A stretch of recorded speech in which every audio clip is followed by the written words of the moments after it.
না, আমি আপনি এই শরীরের মধ্যে অবস্থান করছি, এই আকৃতিটার মধ্যে, এই অবয়বের মধ্যে আমি অবস্থান করছি। যেমন ডুবুরি দেখেছেন? ডুবুরি সমুদ্রের নিচে যারা যে দামি দামি পাথরগুলো, মুক্তাগুলো, দামি দামি সম্পদগুলো যারা তুলে নিয়ে আসে, ওরা যখন সমুদ্রের নিচে যায়, ওরা তখন আমরা যেরকম পোশাকে আছি এই পোশাকে যেতে পারে?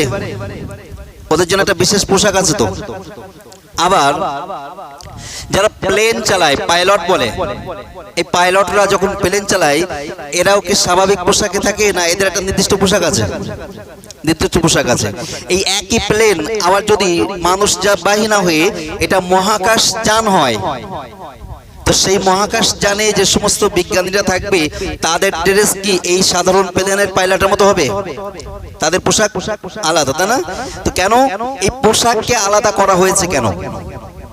কোনো গুরুত্ব আছে কি পোশাকের বলে মনে হয়? যে সমুদ্রে নামবে তার পোশাককে ওইভাবে বানানো হয়েছে যাতে সমুদ্রের অতল গহীনে যাওয়ার পরে ওর যে তলার যে প্রেসারটা তৈরি হবে, সেই প্রেসার থেকে ওকে হেফাজত করতে এই পোশাক সহযোগিতা করবে। যে মহাকাশে যাবে, এই মহাকাশের ওখানকার যে তাপ বা ওখানকার যে বায়ুর চাপ, এই চাপের সঙ্গে তার শরীরকে নিয়ন্ত্রণ রাখতে সহযোগীমূলক পোশাক বানানো হয়েছে। তো আমি আপনি আমরা পৃথিবীতে এসেছি, আমাদের রুহু, আমাদের আত্মা বা আমি আপনি পৃথিবীতে থাকবো যে পোশাকের মধ্যে থাকলে সুস্থভাবে থাকতে পারবো, আল্লাহ সেই পোশাকের মধ্যে আমাদেরকে পাঠিয়ে দিয়েছে। এটা পোশাক, এটা এর থেকে আমি না বেরিয়ে যাবো। যেরকম আমরা গা থেকে পোশাক খুলে ফেলি, মৃত্যু মানে আমাদের শরীর থেকে পোশাক খুলে ফেললাম।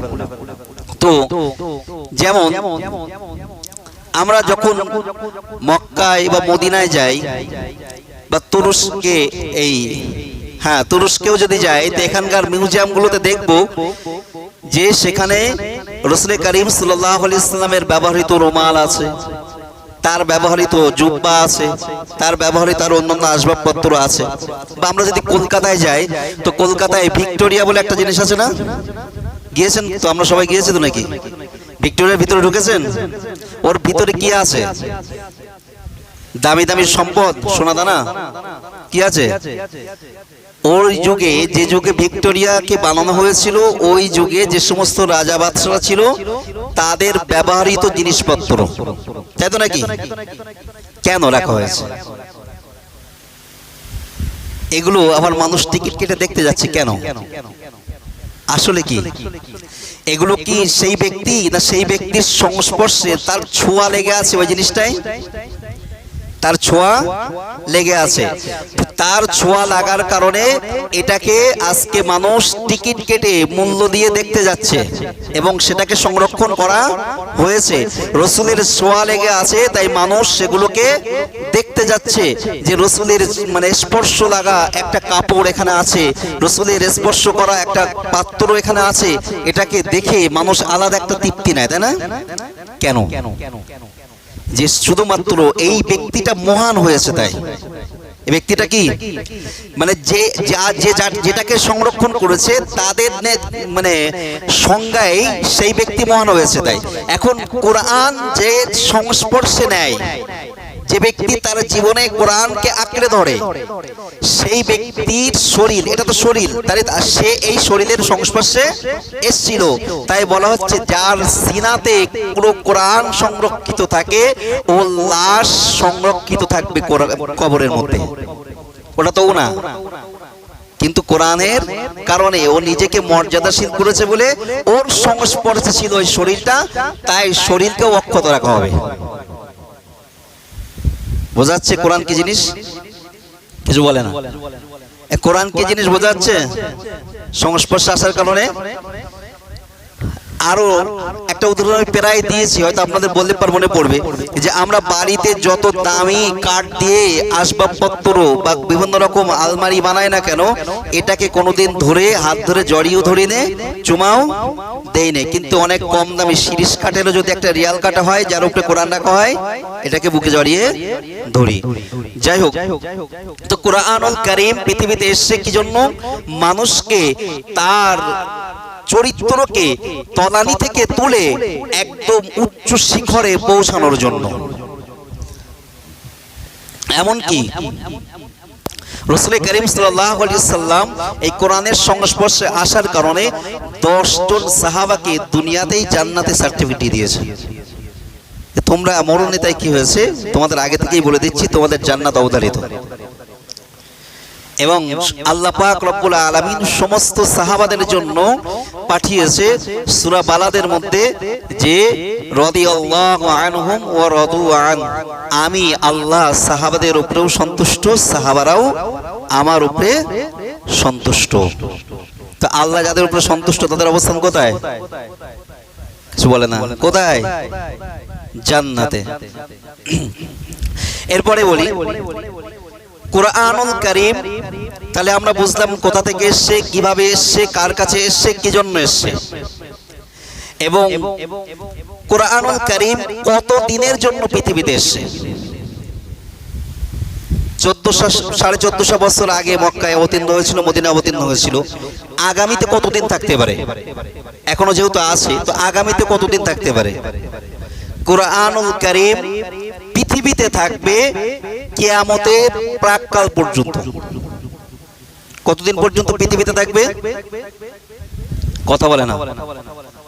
কিয়ামতের প্রাক্কাল পর্যন্ত। এর আগে কুরআনুল কারীমের একটা হরফ, একটা হারাকাত কেউ হটাতে পারবে না, কারো ক্ষমতা নেই। কেন নেই? আল্লাহ নিজেই বলছেন ইন্না নাহনু নাযালনা যিকরা ওয়া ইন্না লাহু লাহাফিজুন। এই কোরআনকে আমি আল্লাহ পৃথিবীতে পাঠিয়েছি, একে আমি কিয়ামতের প্রাক্কাল পর্যন্ত পৃথিবীতে সংরক্ষণ করার দায়িত্ব আমি আল্লাহ নিজের। আল্লাহ যে জিনিস সংরক্ষণ করে সে জিনিস কি মিটে যাবে? আমি আপনি কোরআনের সংস্পর্শে না আসতে পারি, আমরা আপনারা কোরআনের সংস্পর্শে না আসতে পারি, আল্লাহ অন্যদেরকে, কোন বেঈমানকে হেদায়েত দিয়ে কোরআনকে বড় খেদমত নিয়ে নেবে। এর জ্বলন্ত উদাহরণ, যখন কুরআনুল কারীম পৃথিবীতে অবতীর্ণ হয়েছিল তখনকার সময়ে কুরআনুল কারীমের এই যে নোক্তা আছে না আরবি অক্ষরের, আলিফ খালি বান নিচে এক নোক্তা, তার উপরে দু নোক্তা, সার উপরে তিন নোক্তা, জিমের নিচে এক নোক্তা, হা খালি কর উপরে এক নোক্তা, পড়ি না নোক্তা, এই অক্ষরগুলোতে নোক্তা ছিল না। এখন কোনটা বা, কোনটা তা, কোনটা সা ওই যুগের মানুষরা পড়তে পারতো, কিন্তু যখন কিছু দূর আগালো দেখা গেল তারা আরো ভুলিয়ে ফেলছে। বা আরব বিশ্ব থেকে যখন ইসলাম বহির্বিশ্বে প্রবেশ করেছে, তো তাদের তো ভাষা, মাতৃভাষা আরবি না, তো তাদের আরবি শিখতে যে সমস্যা হচ্ছে। তো তখন নতুন করে এই আরবি ভাষাকে গবেষণা করে সংস্কার করা হলো কি, যে বাকে নিচে একটা নোক্তা দাও, তার উপরে দুটো নোক্তা দাও, সার উপরে তিনটা নোক্তা দাও, জিমের নিচে একটা দাও, হা খালি রেখে খর উপরে একটা দাও, এভাবে নোক্তা দিয়ে দিয়ে অক্ষরগুলোকে আলাদা আলাদা রূপ দেওয়া হলো। শব্দ পরিবর্তন হয়নি, নোক্তার পাল্টে দেওয়া কি শব্দ পরিবর্তন হয়েছে? শব্দ পরিবর্তন হয়নি। এখন তো কুরআনুল কারীমের নোক্তা বাড়ানো হলো, এখন তবু কিছু মানুষ পড়তে পারছে। যখন আরো এগিয়ে গেল ইসলাম, তখন দেখা গেল যে শুধু এই কুরআনুল কারীমের কোথায় জবর লাগিয়ে পড়বো, কোথায় জের লাগিয়ে পড়বো, যেটাকে আমরা হারাকাত বলি, জবর জের পেশ, এই জবর জের পেশ বা সাকিন বা তাসদীদ, এই সমস্ত আকৃতিগুলো, এই সমস্ত নিয়মগুলো তখন প্রথমেও ছিল না। তো দেখলে এগুলো না দিলে তো এই মানুষ আবার ভুল করছে, তো এগুলোকেও দেওয়া হলো। যেটা বলতে চাইছিলাম, এই যে হারাকাত যিনি লাগিয়েছিলেন তিনি ইতিহাসের পাতায় একজন জালিম বাদশাহ হিসেবে চিহ্নিত, যিনি কিনা কাবার উপরে হামলা করেছিল। কাবার উপরে ওই যে তৎকালীন সময় যে গোলা বারুদ ফেলতো না, যে তোপের মাধ্যমে একটা বেশ বড় পাথর মতো তৈরি করে তাতে আগুন লাগিয়ে দিয়ে তোপটাকে এইভাবে স্প্রিং টাইপ সিস্টেম করে ছুড়ে দিত, এটাকে কামান হিসেবেই ব্যবহার হতো তখন। এই কামান দিয়ে হামলা করেছিল কাবার উপরে, এবং কাবার কিছু অংশ ধ্বংস হয়েছিল। সেই হাজ্জাজ বিন ইউসুফ যে কাবাকেও ছাড়েনি, আল্লাহ তার দিয়েই এই জবরদস্ত লাগিয়ে নিয়েছে। বোঝা গেল, আমি আপনি আল্লাহর কাছে যদি না যাই, কোরআনের কাছে না যায়, তো আল্লাহর কোনো লস হবে? কোরআনের কোনো ক্ষতি হবে? কিচ্ছু হবে না, বরঞ্চ আমার আপনারই ক্ষতি হবে। আল্লাহ কোরআনকে কার দ্বারা সংরক্ষণ করবে? আজকে যে সব থেকে বড় জালিয়াত, সব থেকে বড় জালিম হয়তো হতে পারে আল্লাহ তার দিয়েই হেদায়েত দিয়ে আমি আপনি যখন পিছনে চলে যাব, কোরআন থেকে এগিয়ে না আসবো, আমরা মুমিন দাবি করার পরেও কোরআনের দিকে যখন এগিয়ে না আসবো, তখন আল্লাহ এরকম কাউকে দিয়ে নিতে পারে। কেন? সেও তো আল্লাহরই সৃষ্টি করা, তো আল্লাহ তার দিয়ে নিলেও এখানে কোনো প্রশ্ন করার জায়গা নেই। তো বোঝা গেল তাহলে কোরআন কতদিন পর্যন্ত থাকবে? কিয়ামতের প্রাক্কাল পর্যন্ত। এর আগে কোরআনের কোন রকম মানে উর্দুতে একটা কথা আছে যে কোনো বালও বাঁকা করতে পারবে না, মানে একটা চুলও এরকম বেঁকিয়ে দিতে পারবে না। এইভাবে এরকম ভাবে কোরআন সম্পূর্ণ থাকবে। শুধু দুনিয়াতে বললাম, আমি একটা শব্দ কিন্তু এখানে জুড়েছি যে দুনিয়াতে কতদিন থাকবে। তাহলে দুনিয়ার পরেও কি কোরআনের ভূমিকা থাকবে? থাকবে। কোথায় থাকবে? যে ব্যক্তি কোরআনুল কারীমকে তার জীবনের মানে আদর্শ হিসেবে গ্রহণ করেছে, সেই ব্যক্তি মৃত্যুর পরে যদি তার কোনো গুনাহের কারণে অন্য কোনো গুনাহ, মানুষ মাত্রে গুনাহ হওয়াটাই স্বাভাবিক, মানুষেরই ভুল হয়, জিনদের ভুল হয়, আর কারোর ভুল হয় না। কেন? আর কারোর জন্য শরিয়াই নেই, শরিয়া না থাকলে ভুল হওয়ার কোনো গল্পই নেই। তো যাদের শরিয়াত আছে তাদেরই ভুল হতে পারে। সেজন্য আল্লাহ বলেছেন লা তাকনাতু মির রাহমাতিল্লাহ, তোমরা আমার রহমত থেকে নিরাশ হয়ো না। ইন্নাল্লাহা ইয়াগফিরুয যুনুবা জামিআ, তোমার গুনাহ যত বেশি হোক না কেন তুমি আমার কাছে তওবা করো। তো বোঝা গেল মানুষের গুনাহ হতে পারে। তো এখন তার যদি কবরে কোনো রকম আযাব আসে, সাধারণত কবরের আযাব এই হাদিসের দিকে লক্ষ্য করলে, কোরআনের এই ফজিলতের হাদিসের লক্ষ্য করলে যে পায়ের দিক থেকে প্রথম আসবে। তো সে দেখতে পাবে যে পায়ের দিক থেকে যখন আযাব আসছিল, কোন একটা যুবক খুব সুশ্রী সুন্দর দেখতে একদম তাগড়া যুবক সেই আযাবকে প্রতিহত করছে, আটকে দিচ্ছে, আসতে দিচ্ছে না, বাধা প্রদান করছে। আযাব ঘুরে বাম দিক থেকে আসতে যাবে, বাম দিকে যেও যুবক বাধা দেবে, ঘুরে ডান দিক থেকে আসতে যাবে, ওদিক থেকেও বাধা দেবে, ঘুরে মাথার দিক থেকে আসতে যাবে, এদিক থেকেও বাধা দেবে, কোনো দিক থেকে আসতে দেবে না। এক পর্যায়ে ওই আযাব এই ব্যক্তির, এই যুবকের বাধার কারণে কবরে পৌঁছাতে না পারবে না, ফিরে যাবে। এই সময় এই কবরে থাকা ব্যক্তি তাকে প্রশ্ন করবে, তুমি কে? তুমি যে আমাকে উপকার করছো, কে তুমি? সে তখন জবাব দেবে, আমি হলাম সেই যাকে তুমি দুনিয়াতে পাঠ করতে, যাকে তুমি দুনিয়াতে আঁকড়ে ধরেছিলে, সেই কোরআন। কে? কোরআন। তাহলে কোরআন কবরে যাবে? একদম শর্ট, এটা একদম সহিহ হাদিস, কোনো সন্দেহ নেই এতে। কোরআন কবরে যাবে। এবং অন্য একটা হাদিসে এসেছে, কোরআনের সঙ্গে সুসম্পর্ককারী ব্যক্তি যখন মারা যাবে বা কারিনী কোনো ব্যক্তি যখন মারা যাবে, তখন সেই ব্যক্তি মারা যাওয়ার সাথে সাথেই তার পাশে একজন সুন্দর, পুরুষ হলে পুরুষ আর নারী হলে একজন সুন্দরী যুবতী তার পাশে দাঁড়িয়ে যাবে, তার সঙ্গে মানে তাকে সাহস দেওয়ার জন্য। তাকে কবরে নিয়ে যাওয়া হবে, জানাজার সময় সর্বসময় সে পাশেই থাকবে, ওই মৃত ব্যক্তি তাকে দেখতে পাবে, এমনকি তাকে কবরে দাফন করা হবে, সে কবরেই চলে যাবে, যে তার সঙ্গী হয়ে যাবে। কেন? বলবে না, এই ব্যক্তি দুনিয়াতে বেঁচে থাকা অবস্থায় কোনো কাজে কোনো সময় আমি কোরআন আমাকে দূরে সরাইনি, সর্বসময় আমাকে সঙ্গী বানিয়ে রেখেছিল, আজ সে মারা গিয়েছে, আমি তাকে কিভাবে ছেড়ে যাই? তাহলে আগে বানাতে হবে কাকে? আমাকে বানাতে হবে, আগে আমি সঙ্গী বানাবো। তাহলে কোরআন কবরেও কাজে লাগবে। কোরআনুল কারীম কিয়ামতের মাঠে যে সর্বপ্রথম যিনি সুপারিশ করবেন তিনি হলেন আমার আপনার নবী প্যারা হাবিব সাল্লাল্লাহু আলাইহি সাল্লাম, আকায়ে নামদার তাজদারে মদিনা সাল্লাল্লাহু আলাইহি সাল্লাম, তিনি সর্বপ্রথম সুপারিশ করবেন। এছাড়াও আর যাকে আমভাবে সুপারিশের অনুমতি থাকবে সে হলো কোরআনুল কারীম। এই কোরআন কাউকে জাহান্নামের ফয়সালা হওয়ার পরেও সুপারিশ করে জান্নাতে নিয়ে যাবে, আবার কারো ফয়সালা জান্নাতে হওয়ার পরেও সুপারিশ করে জাহান্নামে নিয়ে যাবে। সম্পর্কের উপরে নির্ভর করবে। আর কোরআনের সুপারিশ আল্লাহ গ্রহণ করবে। তাহলে কোরআন শুরু হয়েছে কবে থেকে? আমি পৃথিবীর থেকে ধরি যদি, তাহলে আজ থেকে 1450 বছর আগে থেকে। কোরআন থাকবে কত দূর? কথা বলে না, কত দূর? একদম জান্নাতের দরজায় পৌঁছানো পর্যন্ত। কত দূর? জান্নাতের দরজায় পৌঁছানো পর্যন্ত। তাহলে কোরআন কি পৃথিবীতে শেষ হয়ে যাওয়া জিনিস? না। তাহলে কোরআনের সঙ্গে সম্পর্ক রাখতে হবে না? হবে না? রাখতে হবে।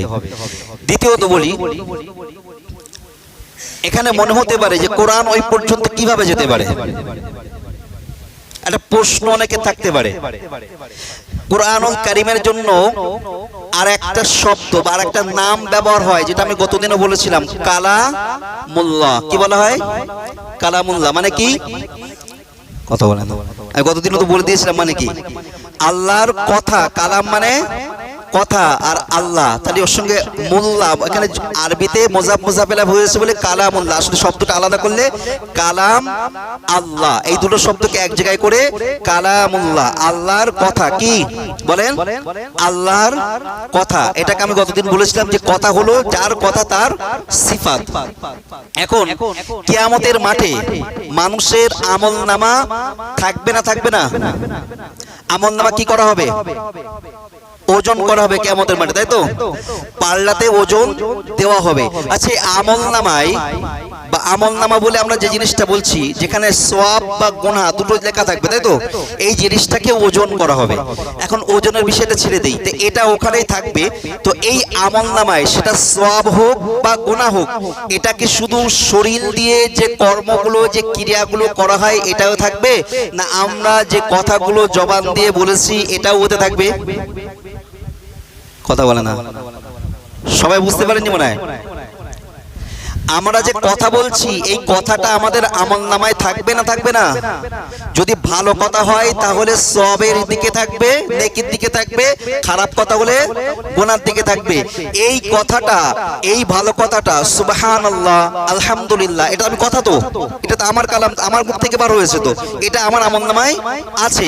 এই আমলনামায় সুবহানাল্লাহটা মিজানের পাল্লায় ওজন করা হবে না হবে না? হবে। এই আমলনামায় ওজন করার পরে যদি মিজানের পাল্লাটা ডান দিকে ভারী হয়, তাহলে মানুষ কোথায় যাবে? জান্নাতে যাবে। তাহলে আমার আপনার কথার ওজন, আমার আপনার কথার ক্ষমতা, আমার আপনার কথার স্থায়িত্ব কতদিন পর্যন্ত গেল? তাহলে আমার আপনার কথা, এই সামান্য ব্যক্তির কথা যদি জান্নাতের দোরগোড়া পর্যন্ত পৌঁছাতে পারে, তা আল্লাহর কথা পৌঁছাবে না? কোন প্রশ্ন আছে কারোর? সন্দেহ আছে? নেই। তাহলে কোরআনুল কারীম সম্পর্কে মোটামুটি আমরা বুঝলাম তো, যে কোরআন কি জিনিস, যে কোরআন এসেছে কোথা থেকে? লাওহে মাহফুজ থেকে। কার মাধ্যমে? জিবরাইল আলাইহিস সালামের মাধ্যমে। কার কাছে এসেছে? রাসূল কারীম সাল্লাল্লাহু আলাইহি সাল্লামের কাছে এসেছে। কখন এসেছে? রমাজানুল মুবারকের পবিত্রতম রাত্রিতে এসেছে। কি জন্য এসেছে? মানব সম্প্রদায়ের হেদায়েত দেওয়ার জন্য, তার চরিত্রকে উন্নত করার জন্য। কতদিন পৃথিবীতে থাকবে? পৃথিবীতে কিয়ামতের প্রাক্কাল পর্যন্ত থাকবে। কোরআনের দীর্ঘজীবী কতদিন? একদম সেই জান্নাতের দোরগোড়া পর্যন্ত। কতদিন? এবং কোরআনের সঙ্গে যারা সম্পর্ক করবে, কোরআন তাদেরকে কোথায় নিয়ে যাবে? জান্নাতে। আল্লাহ পাক রব্বুল আলামিন আমাদের সকলকে পবিত্র কোরআনুল কারীমের সাথে সুসম্পর্ক বজায় রেখে আমাদের ঈমান ও আমলকে মজবুত করার তৌফিক দিক। সকল আল্লাহু আমিন। ওয়া আখির দাওয়ানা আলহামদুলিল্লাহি রাব্বিল আলামিন।